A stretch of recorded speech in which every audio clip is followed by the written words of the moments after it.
Ang umaga mga kapatsukoy. Pangalawang araw na namin ngayon sa Kiwalan ng Corits. Yang sa port bow namin kapatsukoy, Bards. Si Premium Portland yan kapatsukoy. Hanggang Coraje. Yung nakadag sa Granix Port kapatsukoy, yung Gold Spring o si Joanna Nuibi. Yung sa Republic din kapatsukoy, si Sonata o si Colossus. Si Sonata loaded na.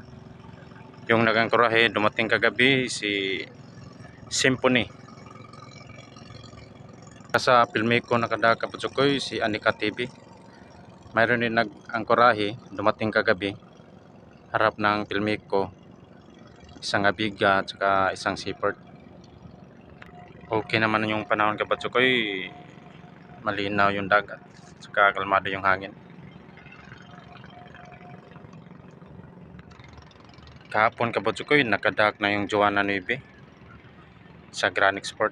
Pasabol na makada kami nito 26 pa kapatsukoy. Tatlong gabi kasi yung operasyon sa Joanna Nuibi.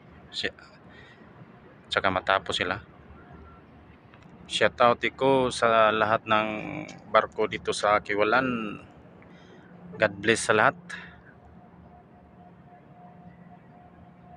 God bless din mga kapatsukoy.